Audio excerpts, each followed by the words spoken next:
drenaje se refiere.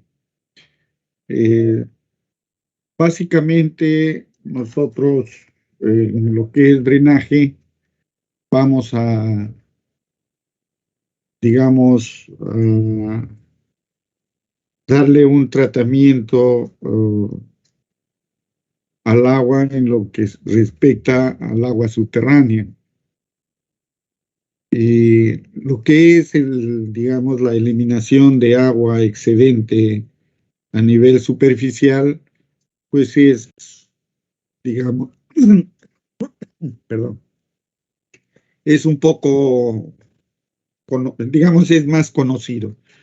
Lo complicadito acá es, digamos, complicado entre comillas, porque de repente es un tema nuevo, es el agua subterránea. Aunque parte de esto ya ustedes lo han visto en temas de mecánica de suelos, pero acá ya le vamos a dar un enfoque un poco más práctico, digamos, ¿no? Bien.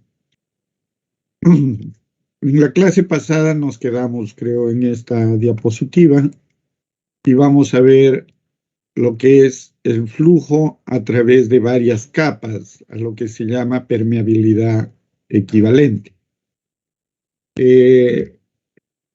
Cuando nosotros tenemos, digamos, un medio estratificado como lo que es realmente el terreno, estamos hablando de suelos de acá, de nuestra zona, son suelos estratificados que han sido formados por sedimentación, la mayoría de ellos, por capas. Puede ser que en una capa se haya sedimentado arcilla, luego una capa de arena, luego otra capa de arcilla, de repente una capa de limo. Y esas capas a través del tiempo han ido formando lo que es nuestro suelo. Cuando nosotros necesitamos determinar la permeabilidad, no de una de las capas, sino del conjunto total, ya estamos hablando de una permeabilidad equivalente. Ahora, si nosotros somos conscientes o hemos tenido, digamos, la precaución de ver la forma o la rapidez con que el agua fluye en una forma horizontal a la rapidez que tendría cuando el agua fluye en una forma vertical, ya nosotros de repente ya tenemos una idea clara de que el agua transita con mayor facilidad en una forma horizontal que en una forma vertical, ¿no? Y en eso influye mucho lo que es la disposición de las partículas del suelo, ¿ya? Eso es lo que vamos a ver en este punto. Y lo que tenemos es, como les estoy comentando, en lo que es el flujo a través de varias capas, tenemos los casos cuando el flujo es paralelo a los contactos entre capas. Es decir, cuando el flujo es paralelo a las capas, ¿no? Y flujo perpendicular cuando el flujo es perpendicular a esas capas. Bueno, van a disculpar, pero la bulla que escuchan es de la vecina, no es acá en casa, es de la vecina. Lamentablemente, pues mi casa es abierta por los 4 lados, tengo ventanas, así que no hay cuarto que puedo independizar. Así que disculparán ustedes. ¿Ya? Entonces, la permeabilidad equivalente o valor global que podemos asignar al conjunto de capas, tenemos entonces una permeabilidad equivalente horizontal, ¿no? Y una permeabilidad equivalente vertical. Esto lo vamos a ver con más detalle acá en la siguiente imagen. Nosotros tenemos el terreno, ¿no? Como se ve en la imagen. Y tenemos las diferentes capas, como si fuera un gran sándwich, ¿no? Tenemos las capas. Y el flujo que circula es en forma horizontal. El agua circula en forma horizontal a través de cada una de las capas. A las finales, La cantidad de agua que circule por cada una de ellas, sumado, nos va a dar un caudal total. Pero nosotros sabemos que cada una de esas capas tiene una permeabilidad, cada una. Cada una de esas capas tiene una facilidad para que el agua los atraviese en el sentido horizontal, ¿no? Bajo cierto gradiente. Ahora, los tubitos que vemos ahí al costado, que en realidad se llaman piezómetros, nos sirven de sondeos para ver la altura al que se encuentra el agua, ¿ya? Si ustedes ven el agua en el piezómetro de la izquierda, se encuentra mucho más alto que la primera capa drenante. Si nosotros vemos esta imagen, sacamos en conclusión de primera intención que son, ¿alguien me puede decir qué tipo de acuíferos son? Si es acuífero libre, acuífero confinado. Confinado. Confinado, ingeniero. Confinado. Exactamente. ¿Por qué razón es confinado? Se ve claramente por la presión que existe en los piezómetros. ¿Lo ven? Si fuera un acuífero libre, se supone que el acuífero libre, la tabla de agua está en contacto con la atmósfera y el nivel del agua estuviera a nivel de la atmósfera. Pero este no, acá existe cierta presión, ¿no es cierto? Y ese es un acuífero confinado. La forma para el cálculo, digamos, de la conductividad hidráulica horizontal, lo calculamos en base a la conductividad hidráulica de cada una de las capas, multiplicada por la potencia de cada una de las capas y dividido por la potencia total del estrato. Y es la formulita que estamos viendo en el extremo izquierdo. ¿Ya?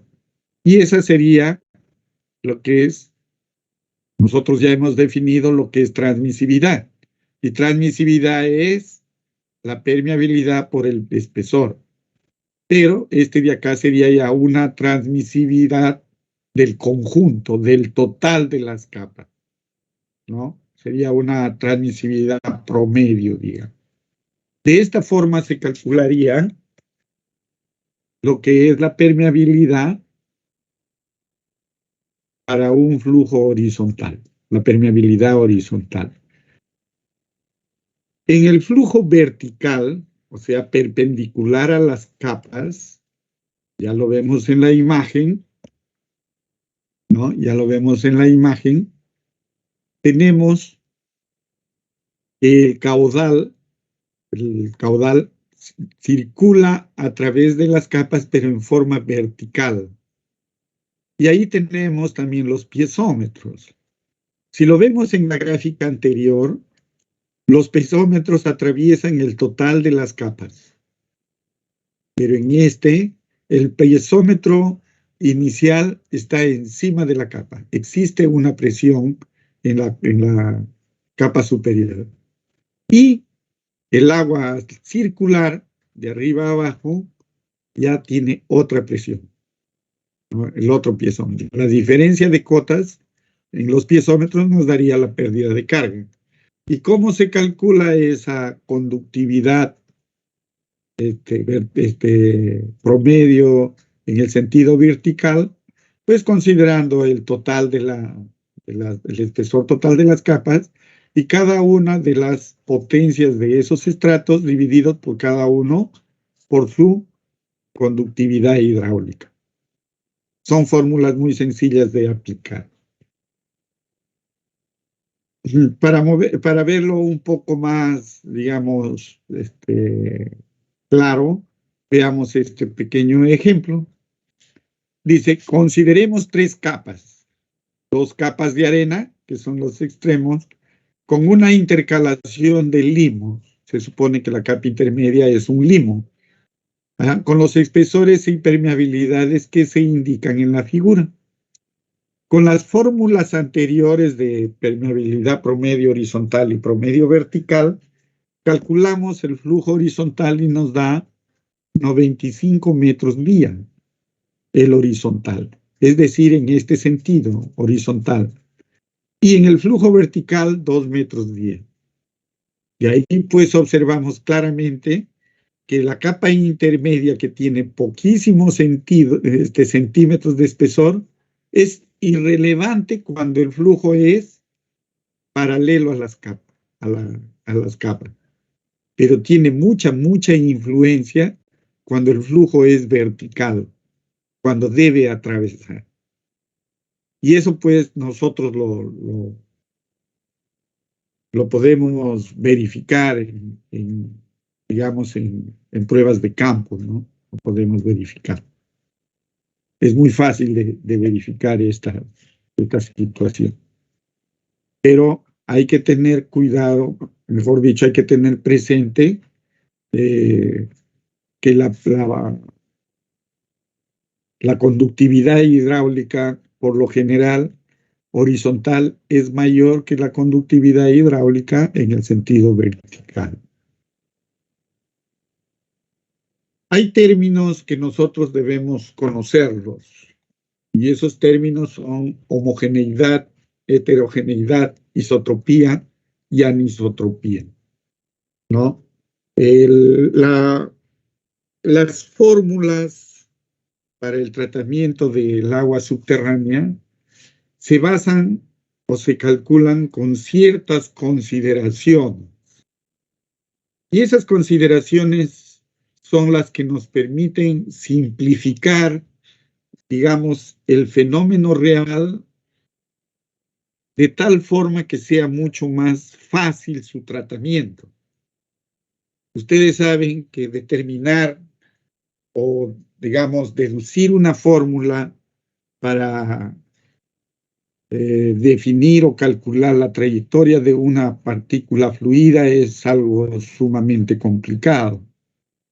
Pero existen ciertas consideraciones que nos simplifican el fenómeno y podemos estudiarlo de una forma más adecuada, digamos, ¿no?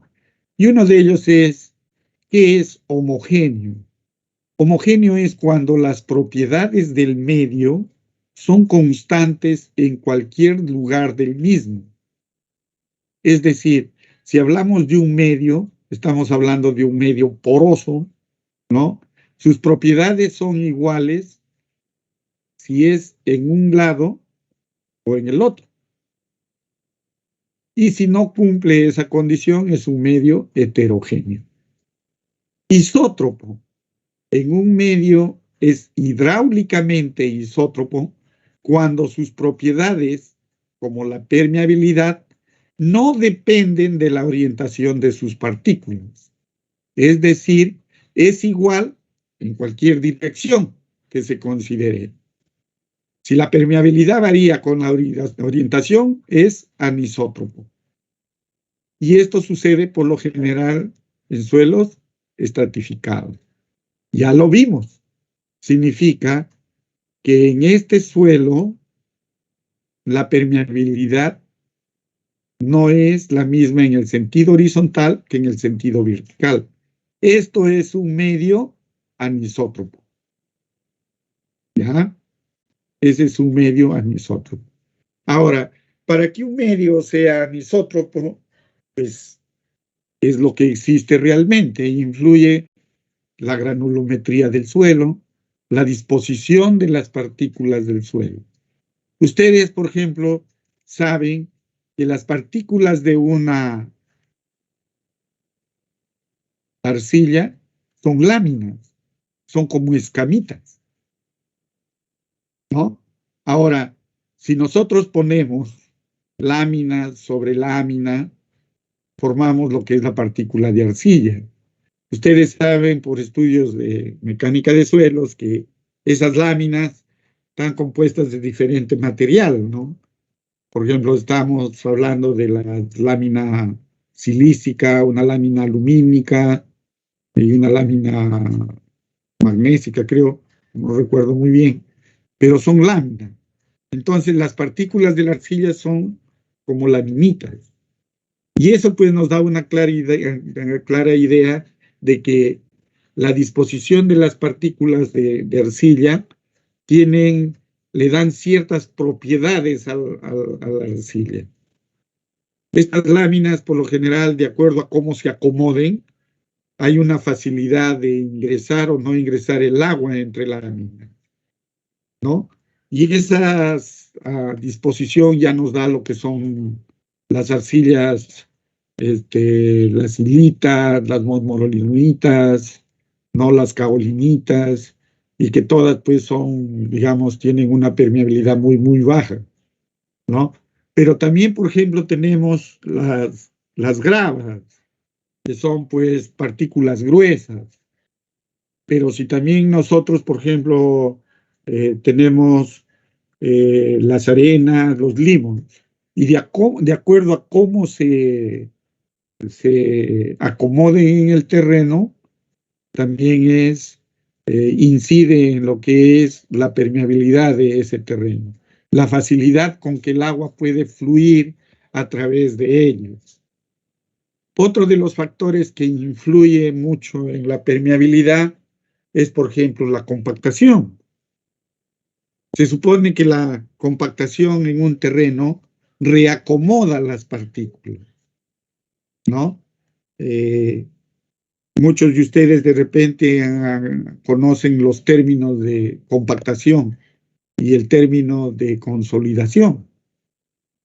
Esos son dos términos que por lo general muchos lo confunden y son realmente diferentes. Son dos procesos muy, muy diferentes.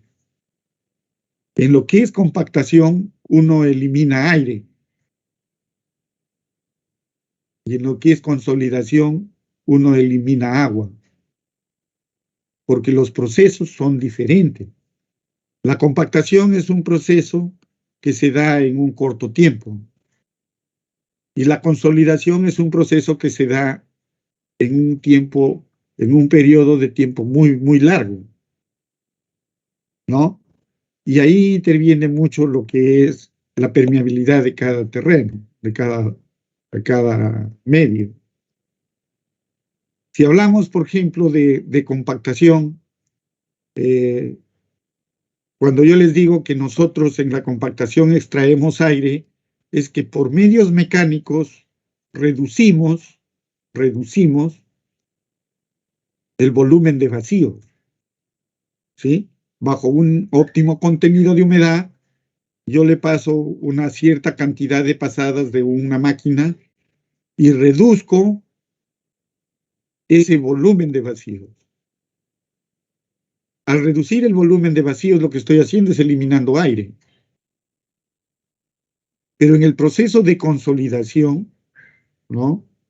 En el proceso de consolidación, a ver, antes de eso, lo que sucede es que las partículas en la compactación se reacomodan. Es decir, se ubican de la mejor manera. No interesa si van a la izquierda, a la derecha, para arriba o para abajo, en diagonal. No, se reacomodan, se agrupan. Pero en el proceso de consolidación, una de las premisas es que las partículas no se reacomodan. Simplemente disminuye la separación entre una y otra.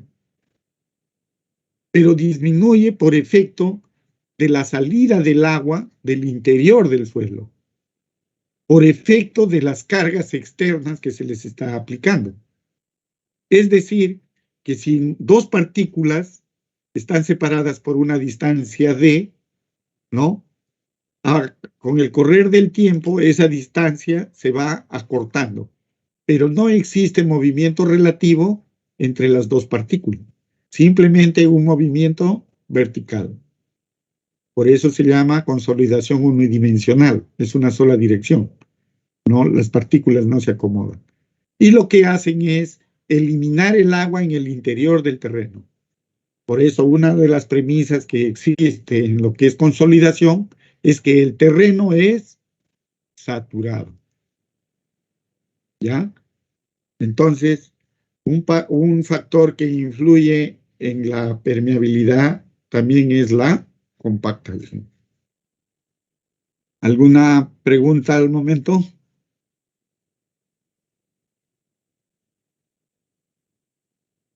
Está claro, ingeniero. Bien. ¿Alguien más?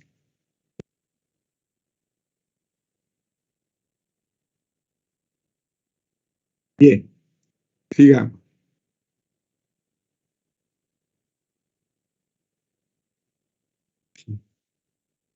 Dice que la ley de Darcy puede no cumplirse. Nosotros sabemos que la ley de Darcy se cumple para un flujo laminar, ¿no? Entonces, las posibilidades para que no se cumpla la ley de Darcy es que la permeabilidad o el factor K del medio poroso no sea característica de ese medio. Y también dependa del fluido, ¿no? El K puede descomponerse de la forma siguiente, como este K, que es la permeabilidad intrínseca, o sea, del medio poroso, multiplicado por el peso específico del fluido y dividido por la viscosidad dinámica del fluido. Nosotros sabemos que en los medios porosos que nosotros estudiamos, por lo general es agua.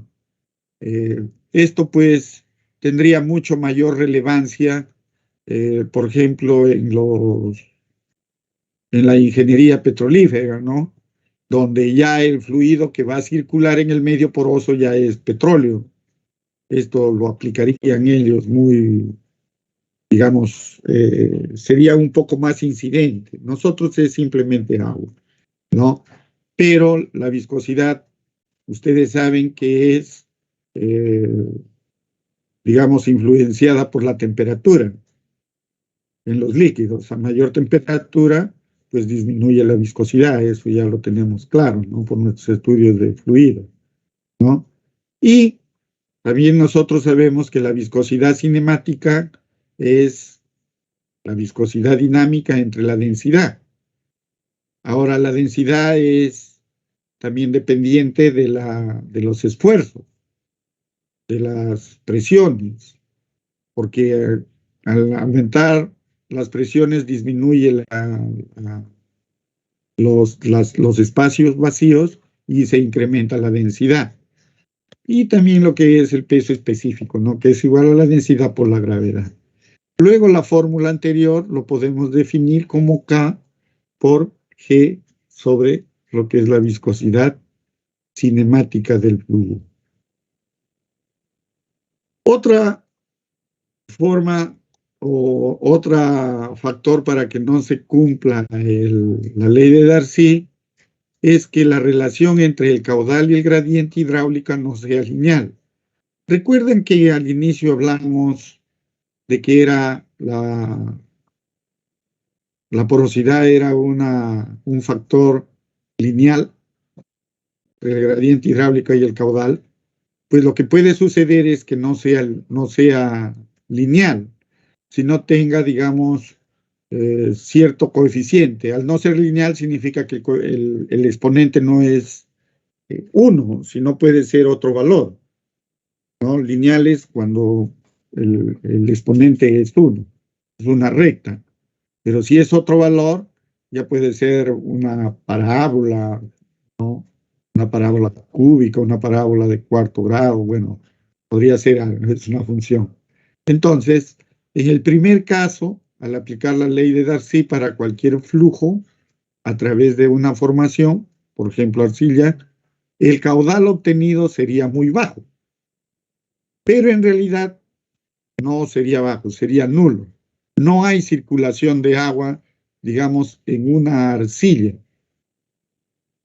Para lograr nosotros que el agua circule a través de una arcilla, lo que tendríamos que hacer es incrementar el gradiente. Y al incrementar ese gradiente es, digamos, tendría que ser un gradiente muy, muy alto para vencer esa resistencia. cosa que sería impracticable. Y en el segundo caso, que es lo que es el caudal y la gradiente, el agua circula a gran velocidad. Y nosotros sabemos que la ley de Darcy es para flujos laminares, ¿no? Y si el agua circula a gran velocidad, ya no sería laminar, de repente sería turbulento. Y al ser turbulento, pues ya no se cumpliría la ley de Darcy, ¿no? Para estudiar este límite de validez de la ley de Darcy, nosotros aplicamos lo que es el número de Reynolds. El número de Reynolds es la formulita que tenemos acá al costado, que es igual a la densidad por la velocidad, por el diámetro, ¿no? Y por la viscosidad cinemática. Esta formulita, como dice ahí la teoría, ha sido creada para flujo en tuberías y canales. Cuando lo aplicamos a tuberías y canales, acá esta V es la velocidad en la tubería, la velocidad media, D es el diámetro de la tubería y la viscosidad, en este punto es la viscosidad dinámica del fluido, que es agua, y la otra fórmula que es, digamos, ya dividiendo la viscosidad entre la densidad que nos va a dar la viscosidad cinemática, que es la formulita del costado. Pero para aplicarlo acá en medios porosos, lo que consideramos es la velocidad de Darcy. ¿Recuerdan ustedes que había dos velocidades? Una considerando el área total y la otra el área eficaz. Pues para la velocidad, para aplicar esto de la ley de Darcy, tiene que ser la velocidad de Darcy, considerando el área total. Hay que tenerlo presente en eso. Y en el diámetro de los granos, ¿no?, del medio poroso, es considerando el D50.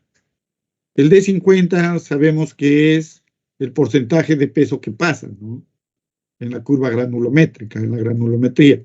Nosotros, por ejemplo, tenemos nuestra curva granulométrica, ¿sí? Y tenemos porcentajes que pasan, ¿no? 100%, 80, 20, 50. Y este valor de acá, el de 50, es el diámetro al 50% que pasa. Acá nosotros dibujamos diámetros y acá, en el eje de las ordenadas, porcentaje que pasa. Pero ese porcentaje es porcentaje del peso del material que pasa a la malla esa, ¿no? Y el 50%, ese diámetro que está acá, que puede ser en milímetros, es el que va a reemplazarse en esta fórmula, ¿ya? Hay que tener presente ese tipo de cositas, ¿ya? Bueno, y experimentalmente dice que se ha determinado que cuando el Reynolds es menor que 1, se cumple la ley de Darcy. Cuando este valor calculado es 1, menor que 1, se cumple la ley de Darcy.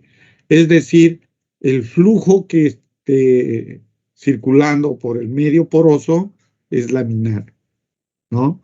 Si el Reynolds es mayor a 10, no se cumple la ley de Darcy. Significa que el flujo debe ser turbulento, ¿ya? Y el Reynolds entre 1 y 10 puede ser o no, puede cumplirse o no, ¿ya? Pero nosotros siempre trabajaremos en este rango. R menor que 1. Bien. ¿Alguna pregunta? El número de Reynolds se calcula con las fuerzas viscosas y las fuerzas inerciales, ¿no es cierto?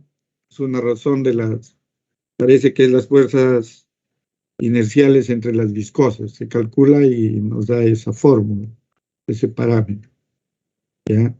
Tenemos también parámetros que ya ustedes también, me imagino, conocen, por ejemplo, el número de Freud, que nos da la energía en canales, básicamente en canales, el número de Freud. Este es el número de Reynolds, que es para flujo de tuberías, y el de Freud se utiliza para canales, por ejemplo, ¿no? Eso ya deberíamos conocerlo. ¿Alguna pregunta hasta el momento?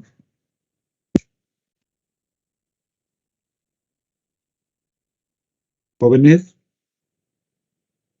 Si no preguntan, se supone que se las saben todas.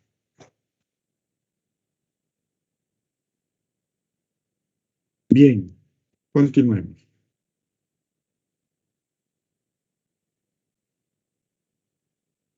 Y vamos a entrar a lo que es ya la teoría, las teorías básicas para calcular, digamos, el drenaje del agua, el drenaje en medios porosos. Y una de las teorías utilizadas es la teoría de Puig para el flujo horizontal. Básicamente, flujo horizontal. ¿Ya? Flujo vertical no es muy, digamos, no lo vamos a tratar mucho en este acá. Lo que vamos a ver es básicamente el flujo horizontal. Y esa teoría es, la primera que lo presentó fue el señor Dupuit, ¿no? Y dice, para varios problemas de flujo, la superficie libre del agua tendrá solamente una pequeña inclinación, por lo que el flujo puede ser considerado horizontal. ¿Cómo se entiende esto?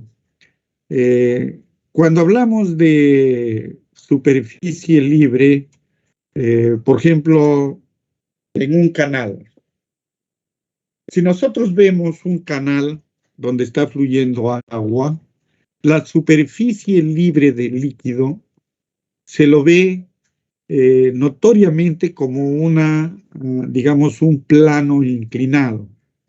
Se nota esa inclinación, ¿no? Y por lo general, para el estudio en canales, consideramos que la pendiente de la superficie libre es paralela a la solera del canal, es decir, es paralela al fondo del canal. Antes de esto, ¿cuántos, o mejor dicho, todos ya han llevado mecánica de fluidos 2? ¿Saben lo que son diseño de canales? Carol.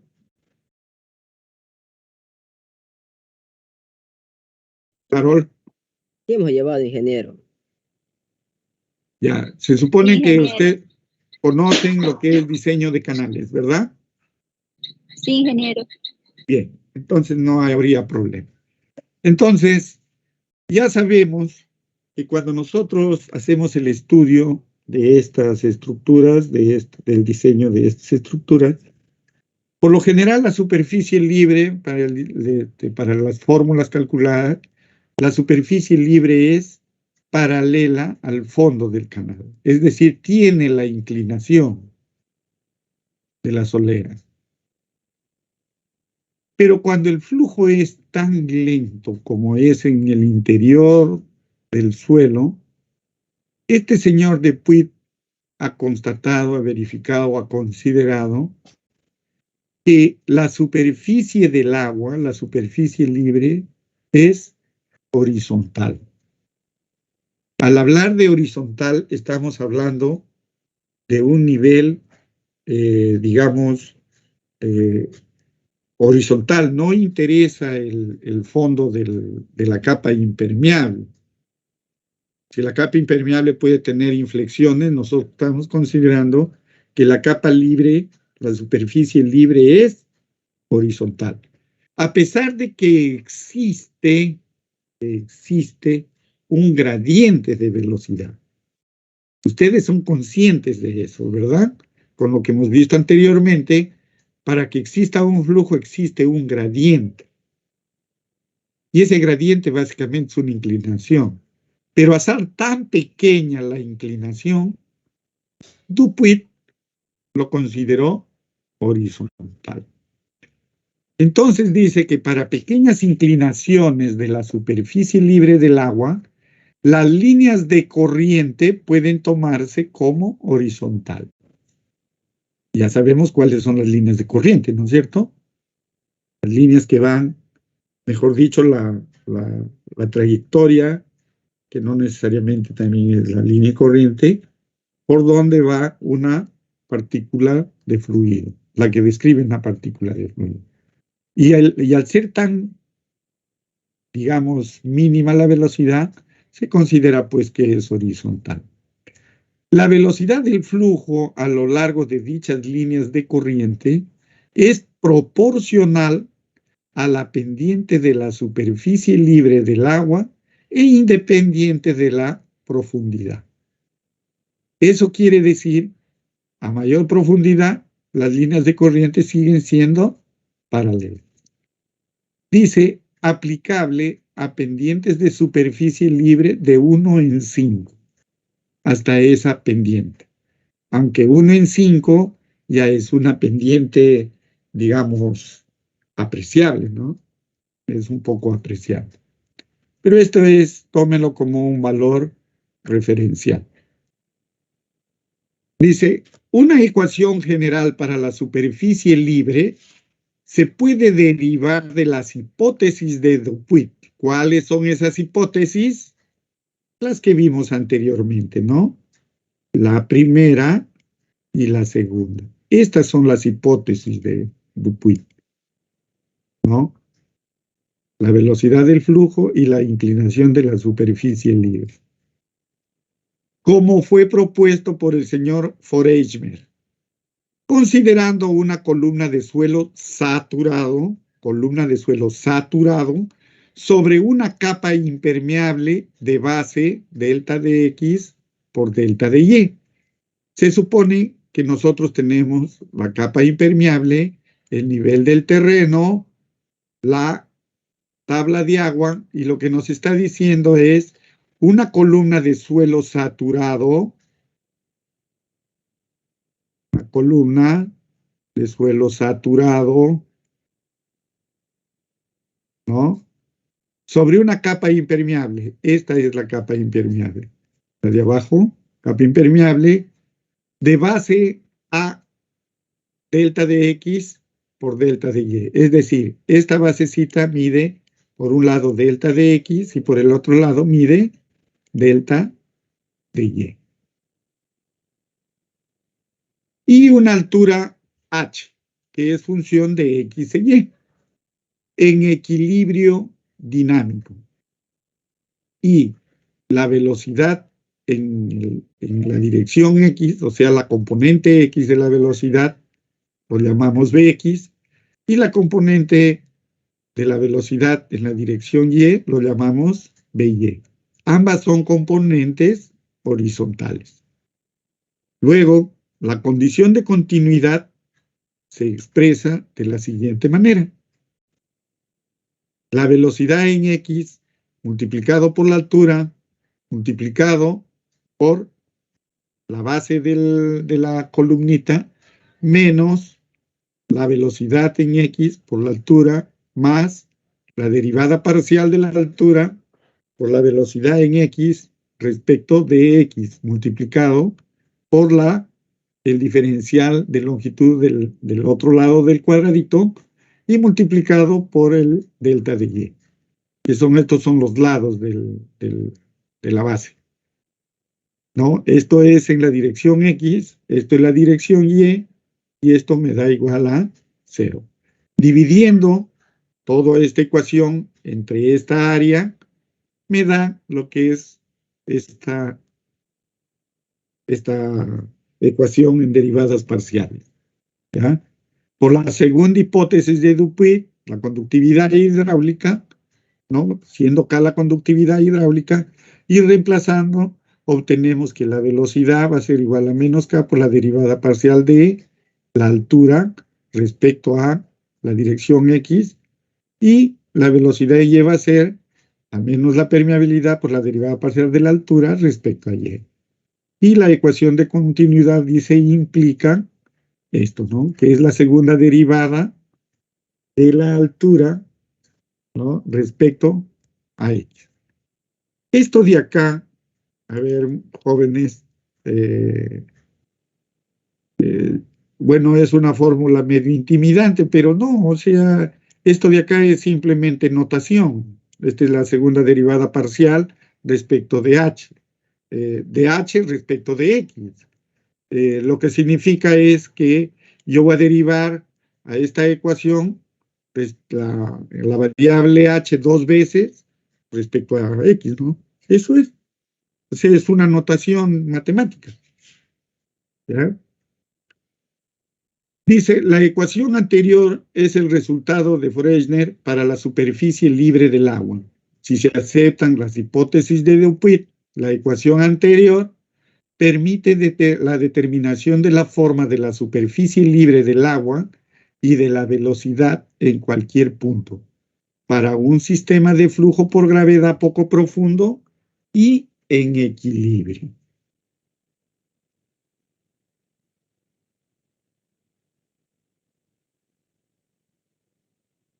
Ahora vemos esa consecuencia, esa fórmula calculada a través de un acuífero confinado. Lo que nos dice es, yo tengo un acuífero, ¿no?, confinado, que es este que está acá desde esta línea. Y tengo un gradiente desde H1 a H2, que estas son las alturas, en una longitud L, separados una longitud L. La potencia o el espesor del acuífero es D, y tenemos esas variables. ¿Cómo sería la fórmula?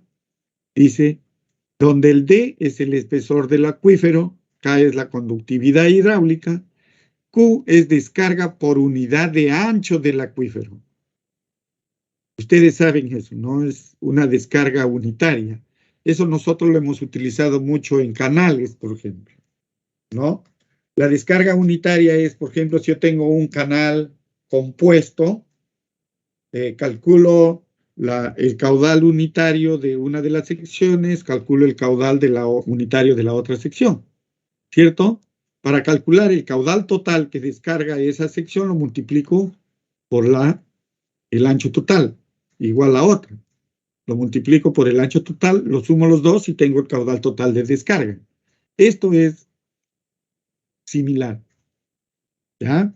Este es el caudal unitario de descarga por unidad de ancho del acuífero.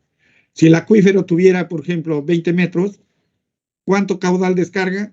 Si este es el caudal unitario, si Q es el caudal unitario, el caudal total que descargaría sería este Q por 20 metros, ¿no es cierto? Ese sería el caudal total, ¿no? Eso es lo que debemos entender, ¿ya? Y la carga hidráulica observada es de H1 y H2, cuando X es igual a 0 y X es igual a L. Si vemos eso, está acá, según el grafiquito.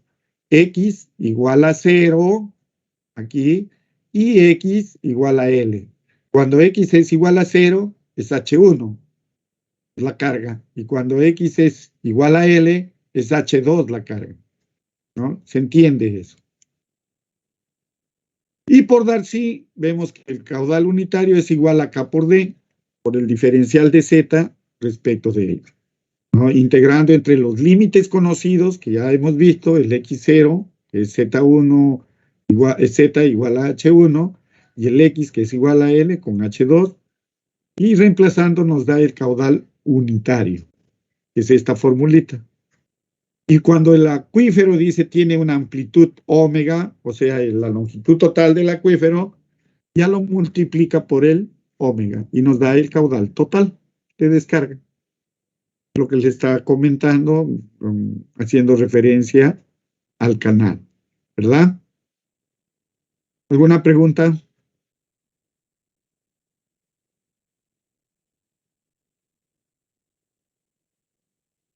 A ver, jóvenes, si tienen alguna duda.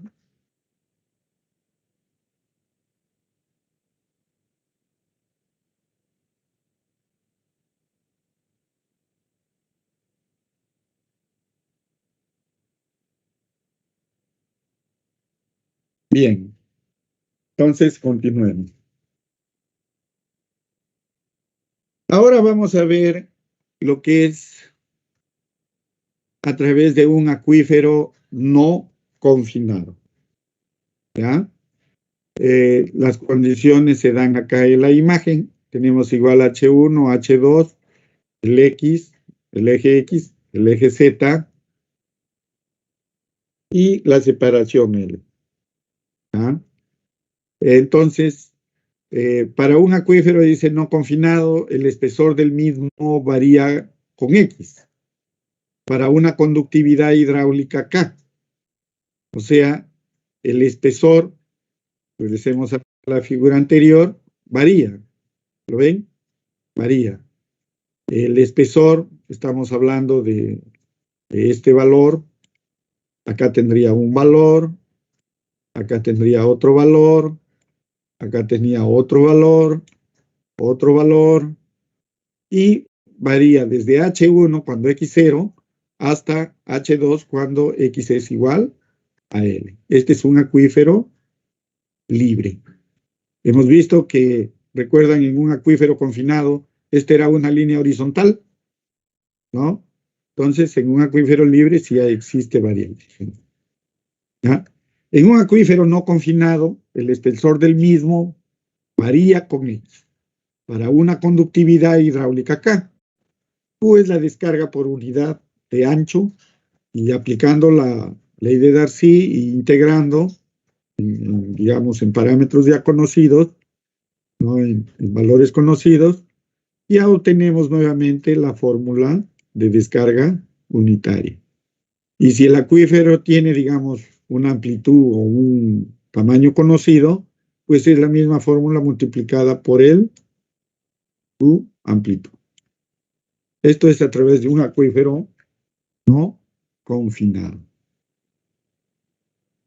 Luego tenemos el otro caso, que es a través de un acuífero no confinado con recarga uniforme, limitada por cauces paralelos, dice, para igual capa hidráulica, flujo permanente. ¿Alguien me puede decir a qué se llama flujo permanente?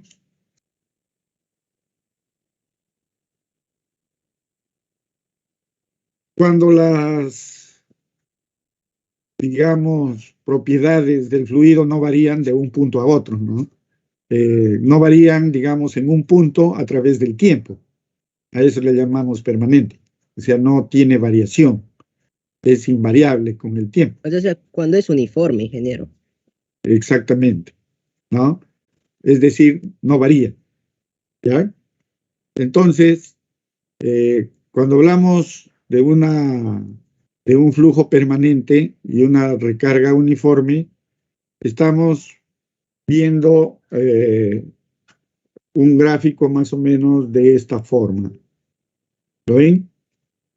Tenemos una recarga que es R, que puede ser de repente un riego, vamos regando una parcela, de repente una lluvia o una precipitación, y esta es la tabla de agua, ¿no? Esta es la tabla de agua, y estos son dos sondeos, dos zanjas, lo que estamos viendo, son dos zanjas, dice, o dos cauces, o dos ríos, puede ser eso, es aplicable a eso. Y lo que sucede es que el agua drena en forma horizontal a esos zanjas o a esos drenes, ¿ya? A eso se está refiriendo. En este caso, dice, nos interesa determinar la altura que alcanzará la tabla de agua en el punto medio entre los dos drenes o cauces, cuando H y L y la intensidad de recarga están dados. ¿Ya?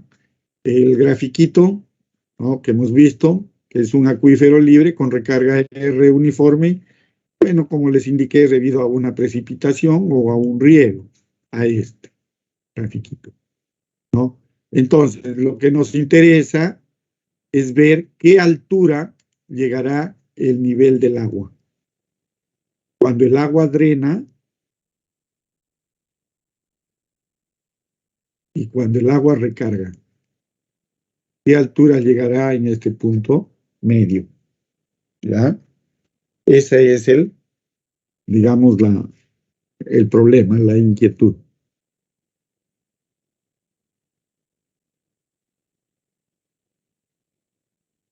Y dice que según la ley de Darcy, el caudal unitario en la dirección X es igual acá, que es la permeabilidad, el Z, que es la altura, por el diferencial de Z respecto de X, o sea, la variación de Z respecto a X, que es también igual a QX igual a la recarga L medios menos X. Esto sale del gráfico.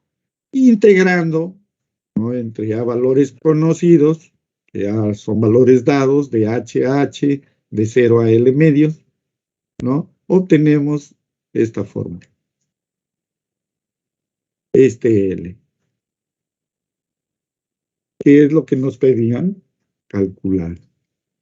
La ecuación anterior se conoce como la ecuación de la elipse y en relación con el cálculo de espaciamiento de drenes es más conocida como la fórmula de Doman. Lo que ya hemos estudiado hasta ahorita es aplicable, dice, a flujos en pozos. Bueno, se aplica a pozos, pero con sus ciertas condiciones. Ustedes saben, por ejemplo, que en una zanja, en un drenaje, yo tengo el campo, ¿no? Tengo este campo y puedo poner, digamos, una zanja a este lado, al lado izquierdo y al lado derecho. Y el agua, pues, digamos, el agua que va a drenar va a ir una parte a la derecha y una parte a la izquierda, ¿no? Y así se va a ir a lo largo de todo. Una parte a la derecha y una parte a la izquierda. Si bien es cierto, las fórmulas estudiadas son aplicables al flujo de pozos, pero el flujo en un pozo, si yo tengo acá el pozo y el terreno circundante, el flujo ya no es así como la figurita que estamos viendo a la derecha, sino ya sería un flujo radial, ¿no? Porque todo iría al centro. Ahora, si vemos en la zanja, yo tengo caudales, digamos, horizontales y las velocidades se mantienen, ¿no? Eso es lo que nosotros hemos visto en las premisas anteriores, que el caudal, o mejor dicho, la velocidad, son paralelas, ¿no?, a las líneas de corriente, prácticamente. Como las líneas de corriente son paralelas, la velocidad también es paralela y se dirigen a la zanja. Pero en un pozo es diferente, porque si bien es cierto, acá va un caudal, ¿no?, y atraviesa un área, ¿verdad? Y esa área, para que llegue, es la misma en toda la sección. Pero en un pozo, ¿qué sucede? Yo tengo un caudal. Aquí, en este nivel tengo un caudal. Ahora, como se está acercando al pozo, voy a tener el mismo caudal, pero en un área más pequeña. Y si me acerco más al pozo, el área va a ser más pequeña, pero el mismo caudal. ¿Qué significa eso? Que para un mismo caudal, ¿no?, que circula por un área, para yo tener ese mismo caudal en un área más pequeña, ¿qué es lo que varía?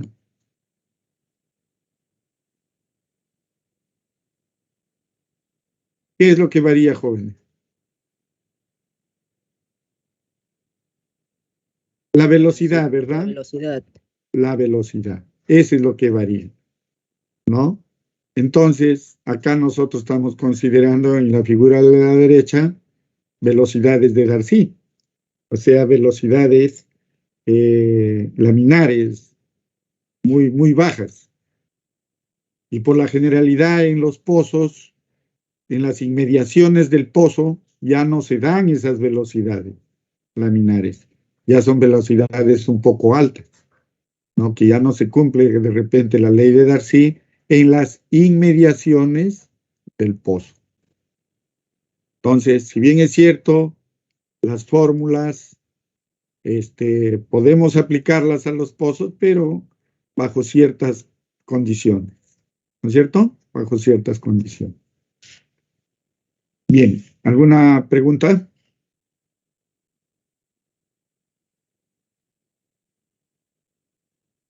A ver, jóvenes.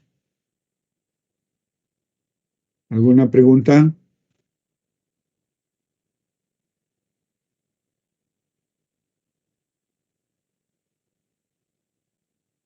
Bien, continuemos.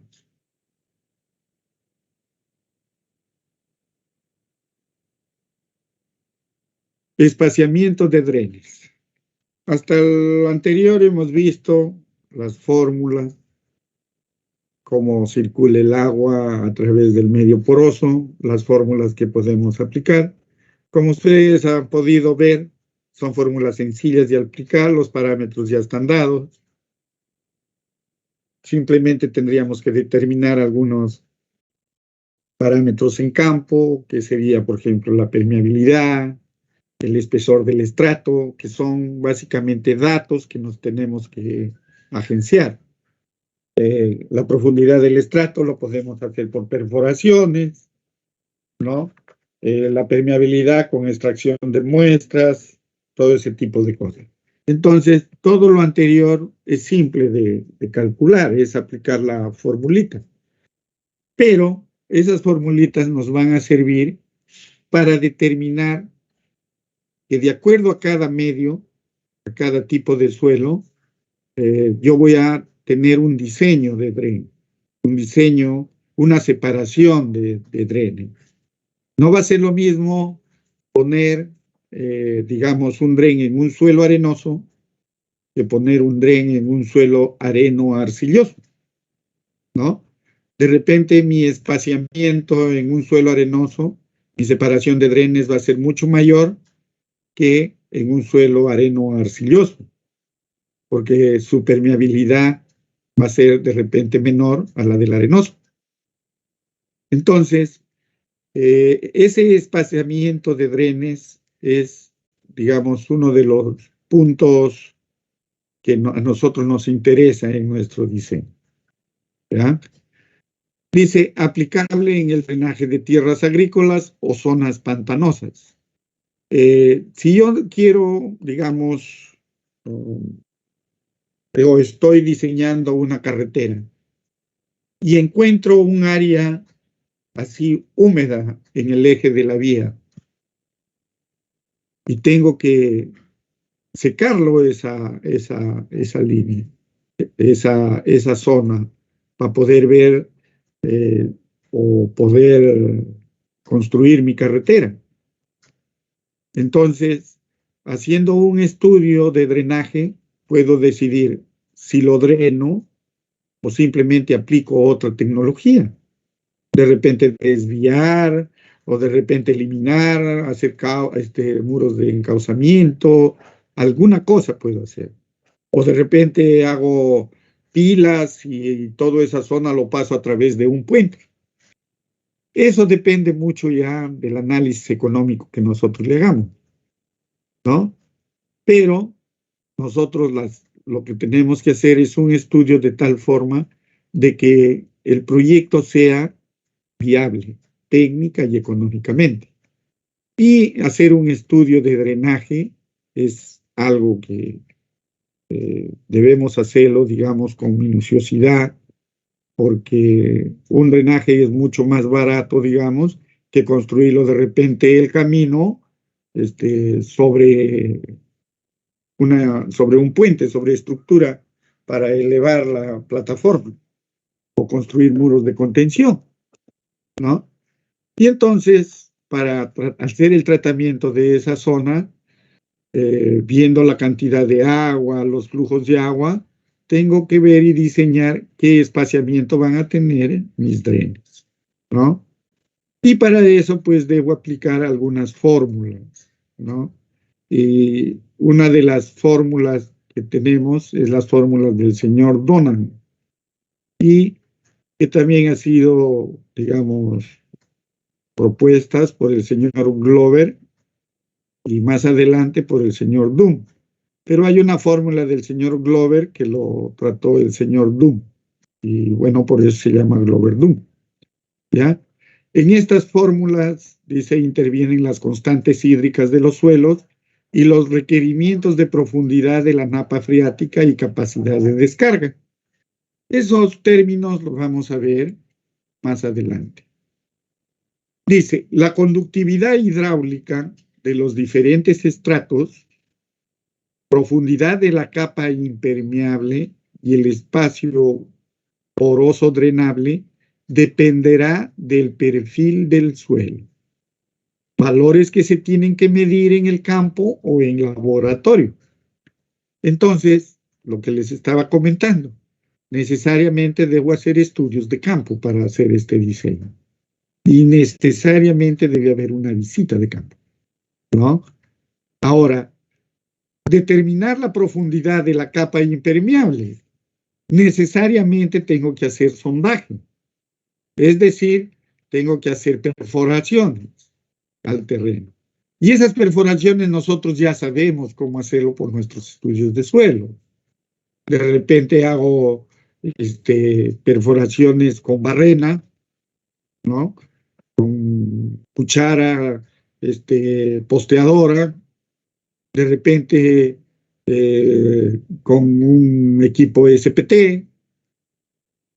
Pero mi pregunta es, ¿por qué es importante llegar a la capa impermeable? ¿No?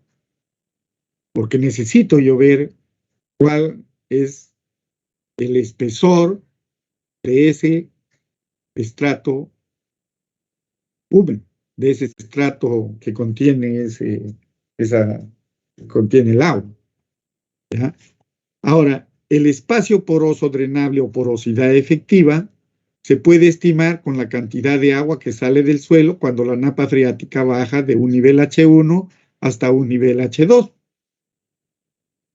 Y esto se expresa este espacio poroso drenable como la fracción de la lámina de agua que sale del suelo entre la diferencia de H1 y H2. Esto de acá, no sé si ustedes han podido hacer pruebas de permeabilidad en campo.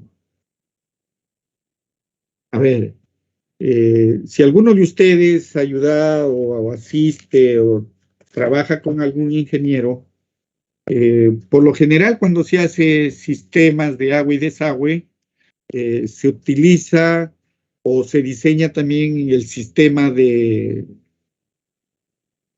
deposiciones para los desechos orgánicos. Y por lo general se utiliza lo que son las letrinas.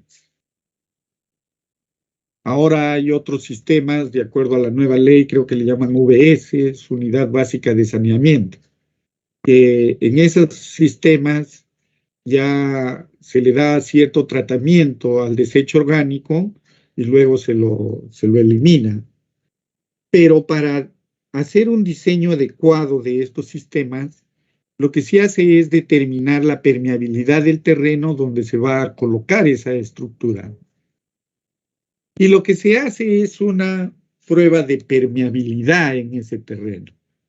Y básicamente es un hueco que se excava en el terreno a la profundidad que uno desea. De repente haces un hueco de 1 metro por 1 metro a una profundidad de 1 metro, por ejemplo. Y en ese nivel excavas un hoyo de 30 por 30 centímetros por 30 centímetros de profundidad. Y a ese huequito lo saturas con agua, lo llenas de agua. Lo llenas de tal forma que se sature todo el terreno colindante. Que se sature. Una vez saturado, tú mides el nivel desde un, nivel fijo. Mides el espejo de agua dentro del pocito que has hecho, en ese pocito de 30 por 30, 30 de profundidad. Luego, que lo has saturado, esperas un tiempo prudencial. De repente, de acuerdo al tipo de terreno, de repente 2 horas, 3 horas, 4 horas, 5 horas o de un día para otro. Y luego mides la profundidad. ¿Cuánto bajó el espejo de agua respecto a la medida inicial?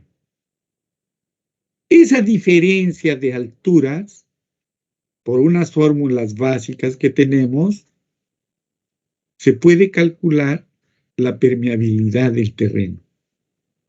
Eso es lo que nos está indicando acá del pozo drenable o porosidad efectiva.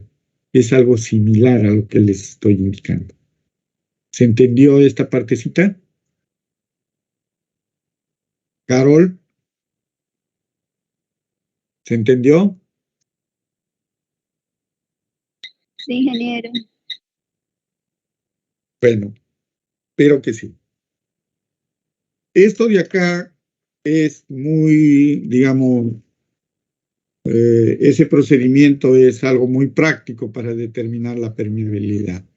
Pero lo ideal sería agarrar una muestra de suelo y llevarlo pues al laboratorio y someterlo a una prueba de permeabilidad, ¿no? En algún permeámetro de carga constante o de carga variable para poder determinar con exactitud ese valor, ¿ya?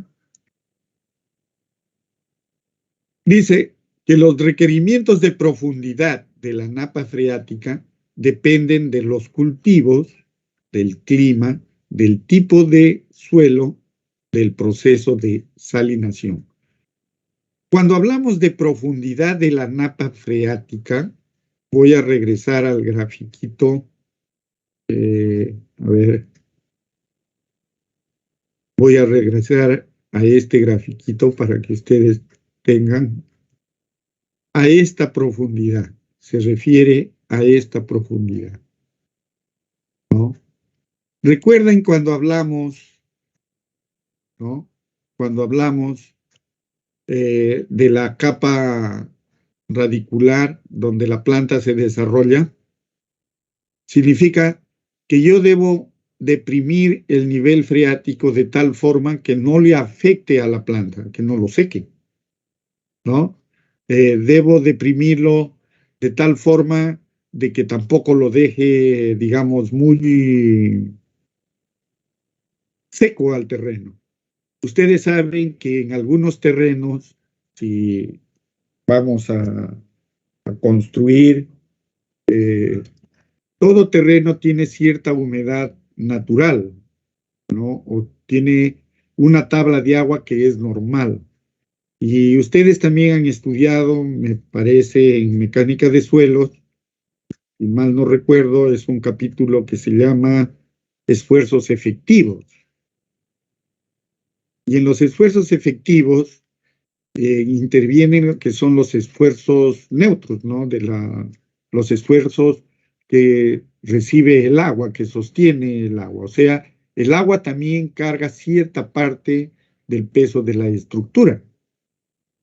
Si yo lo dreno completamente a un terreno, lo que va a suceder es que el agua va a salir de los poros.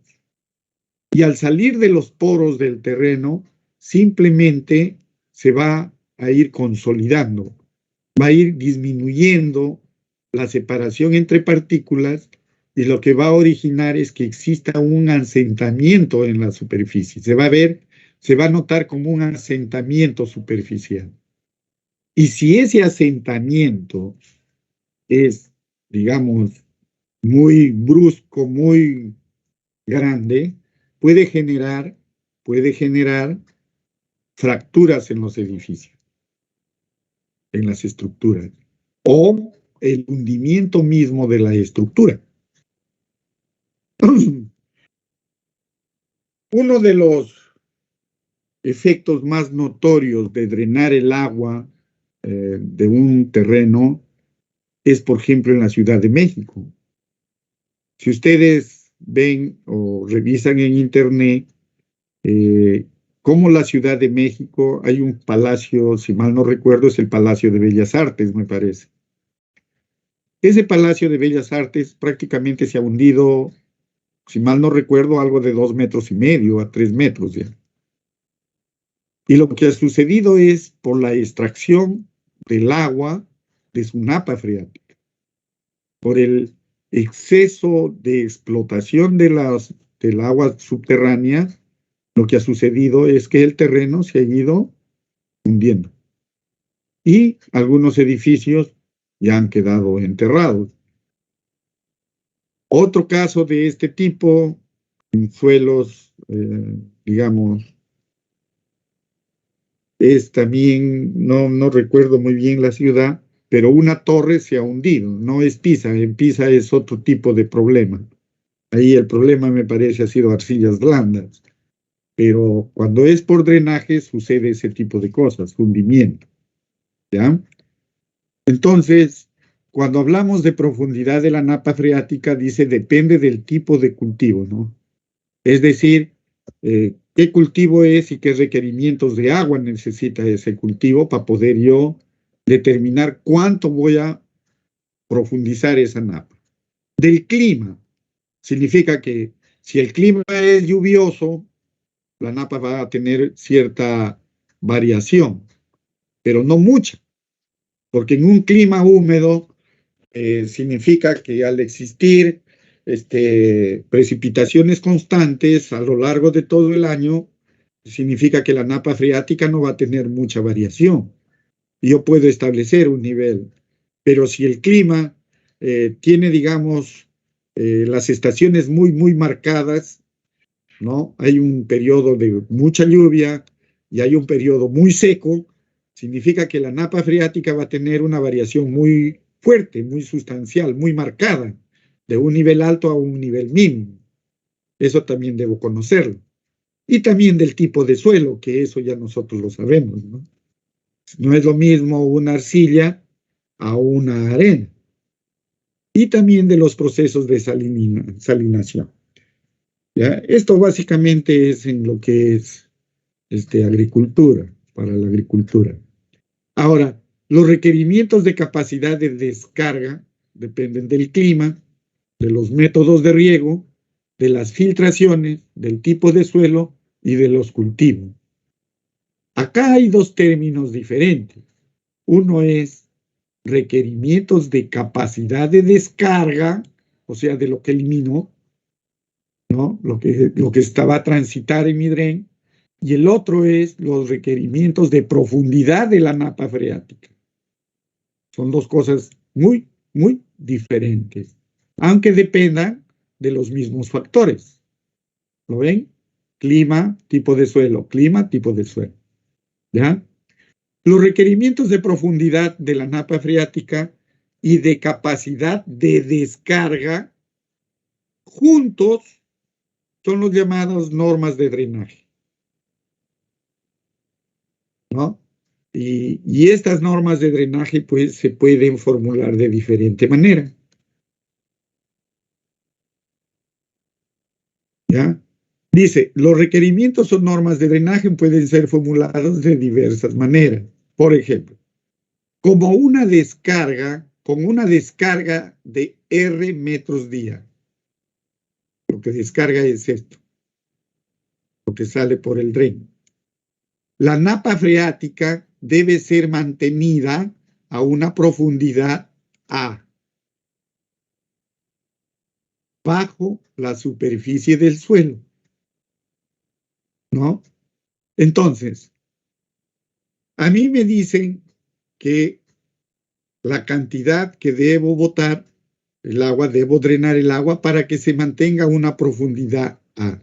Se supone que esta profundidad A yo ya lo determiné de acuerdo a los requerimientos de las plantas, si es una agricultura, de acuerdo a los requerimientos de repente de nivel freático en un campo de fútbol, qué sé yo. Pero ya determiné a qué profundidad debo deprimir esa napa. ¿Ya? Bien. Ahora, la descarga R es constante y es recibida de estadísticas de precipitación. Lo que me está indicando es que lo que cae puede ser por lluvias, ¿no? Puede ser por riego, es un caudal lo que cae, un total, un caudal. Y lo que cae, lo saco. Lo que cae, lo que entra al terreno, lo saco por los drenes. ¿Ya? Para poder mantener este nivel de la napa freática en su posición. ¿Ya? Entonces, ya tenemos claro el problema. Y esto es el esquema que vamos a utilizar. Y la fórmula que se utiliza es la del señor Donovan para determinar esto. Otra forma del requerimiento o norma de drenaje es, por ejemplo, dice, la napa freática debe bajar en un tiempo T días de una posición A una posición B, bajo la superficie del suelo, asumiendo que las lluvias durante estos días T no existen. Es decir, yo voy a deprimir la napa de un punto A hasta un punto B, pero en ese periodo de tiempo que yo considero no existe lluvia, está seco. Y en este caso usamos las fórmulas del señor Glover y Doom. ¿Ya? El grafiquito es el siguiente, el que se ve en la pantalla. Bien. El espaciamiento de drenes, según la fórmula del señor Donovan, ¿no? Considerando las siguientes situaciones. El flujo hacia los drenes es permanente, constante. Por lo tanto, la posición de la napa freática es constante, lo que quiere decir que esta línea no varía, permanece en su posición. El flujo es solamente horizontal, es decir, el flujo que va a los drenes es horizontal, de ambos lados. El suelo es homogéneo hasta la capa impermeable, es un solo tipo de suelo, homogéneo. Tiene las mismas propiedades abajo, arriba, en medio.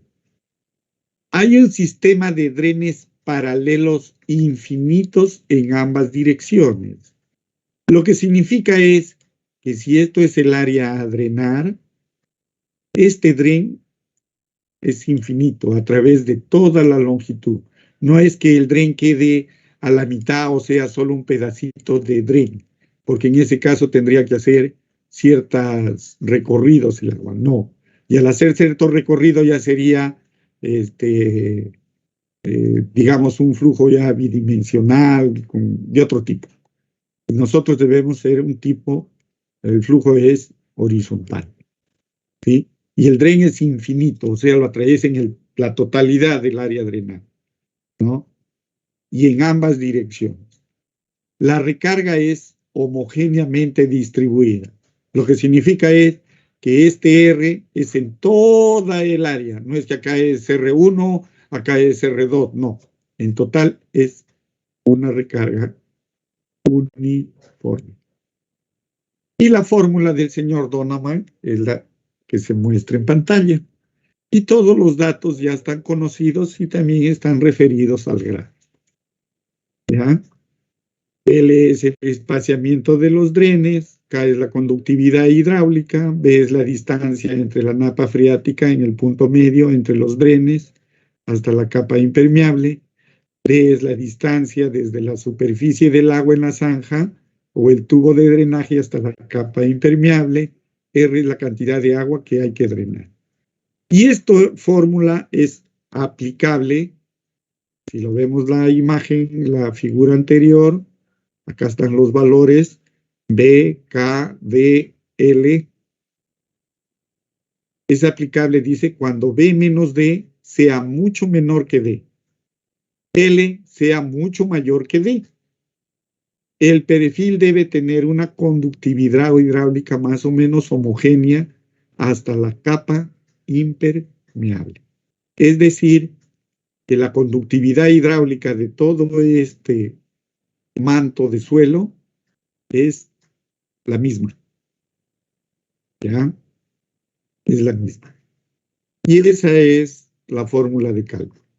Ahora, la suposición de flujo permanente es satisfactorio, dice, en lugares con climas húmedos, cuando las variaciones en precipitación no son extremas.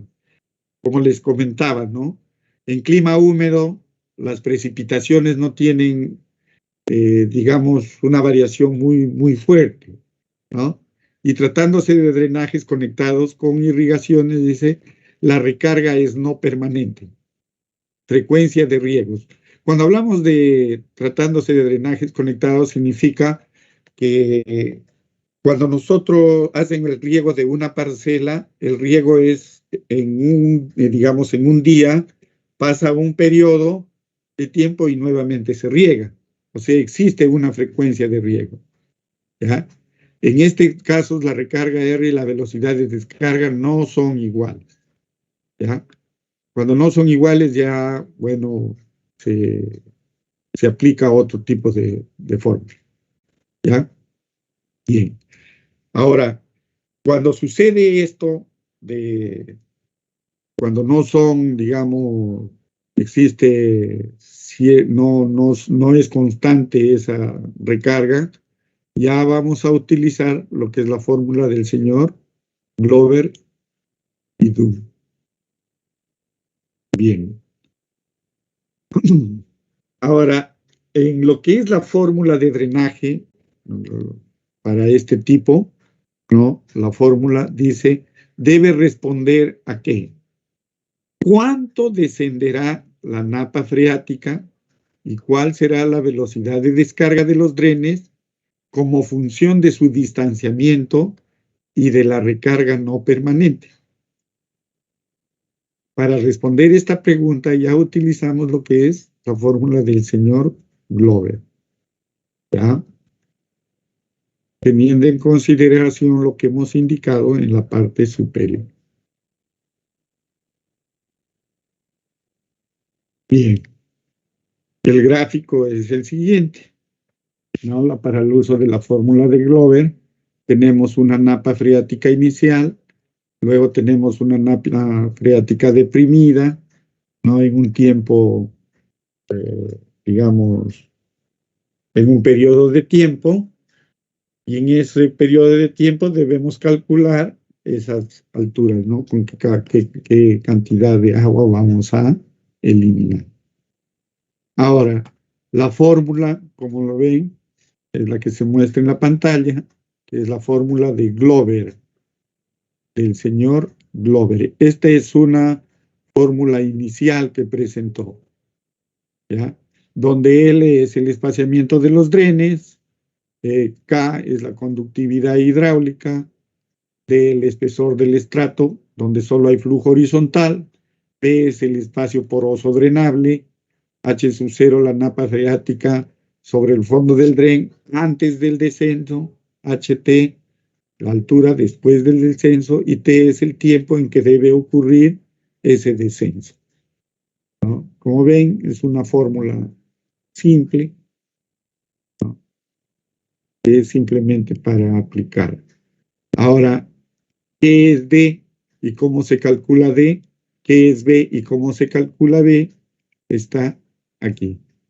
El D es la altura de la capa impermeable hasta el punto medio de la vertical que va desde el nivel de los drenes hasta la altura promedio de la napa, en el punto equidistante entre los drenes, es decir, justo en la mitad entre los dos drenes. El K, el D y el B se miden. Y lo que es H sub 0, H sub T y T son las normas de drenaje, que esas normas de drenaje se supone son datos de nuestro problema, ¿ya? El espaciamiento L, bueno, dice tenemos que es lo que nosotros calculamos, ¿no? El espaciamiento de la posición de esos drenes para que la napa descienda de ese valor dado hasta el siguiente, otro valor en ese tiempo determinado. Ahora, la velocidad de descarga de los drenes en el tiempo t se calcula en base a esta fórmula. Ahora, cuando hablamos de la velocidad de descarga, se supone que nosotros vamos a descargar un volumen de agua a través de esos drenes. Eso es lo que nos está indicando, ¿no? Vamos a descargar un volumen de agua. Ahora, las ecuaciones anteriores, dice, se dedujeron asumiendo que la napa freática es plana, es horizontal.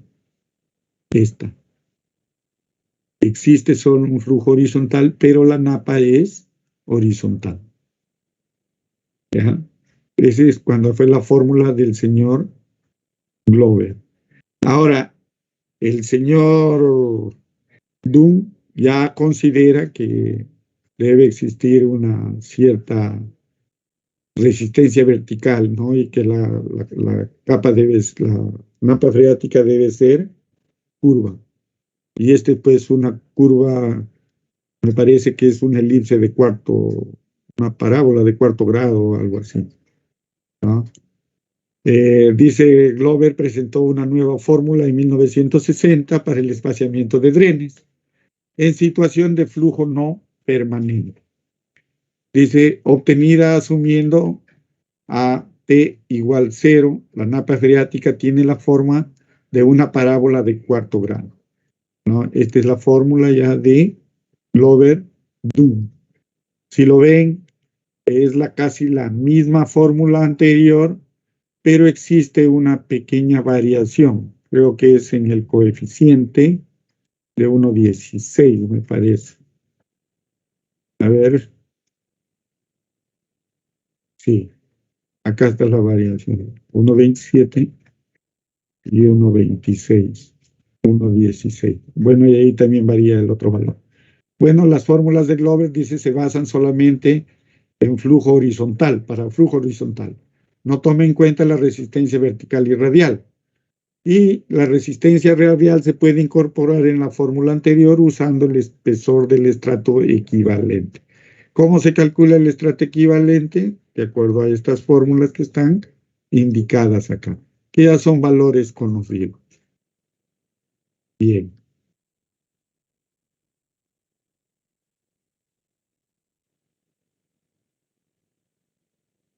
El espacio poroso, que es uno de los términos que tenemos acá en la fórmula, el B, este B, el espacio poroso, lo que es la porosidad eficaz, lo calculamos de la siguiente forma, ¿no? Que básicamente es un porcentaje del volumen de lo que drena, ¿no? Y lo calculamos con esta fórmula, ¿no? El espacio poroso es igual a la raíz cuadrada de la porosidad entre 100.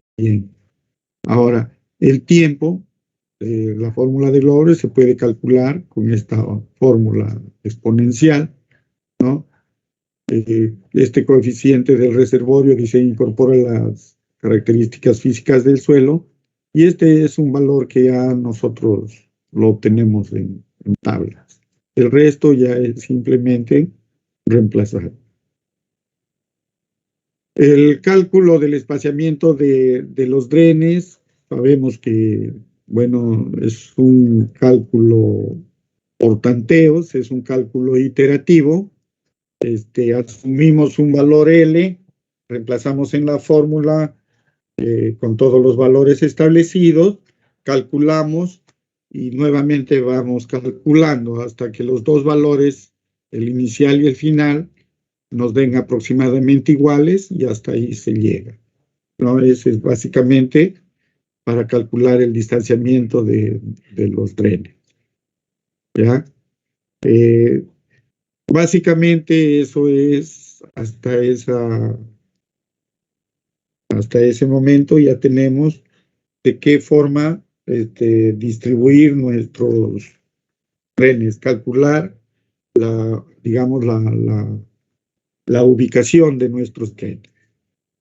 Bien, jóvenes, nos vamos a quedar aquí por hoy. Ya lo veremos la próxima semana, ya creo, con ustedes.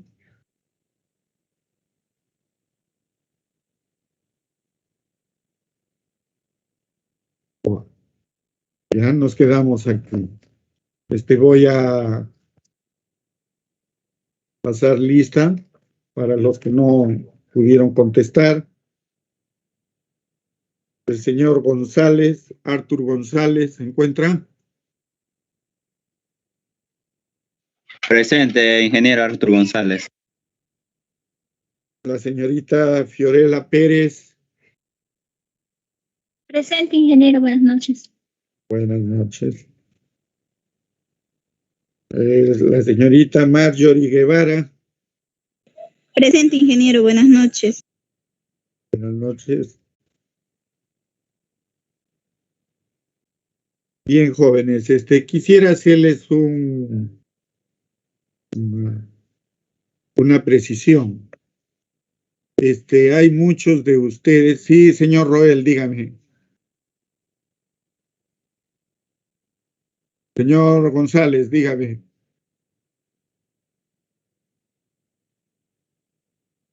Bueno, indicarles que muchos ya tienen acumulada un cierto número de faltas. Al inicio del curso se les indicó que el número máximo de faltas era 10, porque si llegaban a 11 superaban el porcentaje de faltas. Era, me parece, el 30%, creo. Y si ustedes superan el número de faltas, simplemente no van a poder dar exámenes, a pesar de que estén bien en la primera unidad. Si superan el número de faltas, simplemente no van a poder dar examen y van a perder el total. Así que, por favor, si bien es cierto, no, para mí no es muy importante esto, pero las reglas de la universidad están dadas. Sí, dime. Sí, el alumno Gonzalo Reyes, sino que a la hora de la entrada mi internet estaba lento y cuando le contesté se escuchó distorsionado. No sé si usted me considera en la lista. Richard, no, Joel, ¿no? Ajá, González Reyes, igual que en él. Sí, sí te consideramos. Sí te Gracias, consideramos. ingeniero. Gracias. ¿Alguien más? Bien, jóvenes, nos quedamos aquí, por favor. Hasta la próxima semana.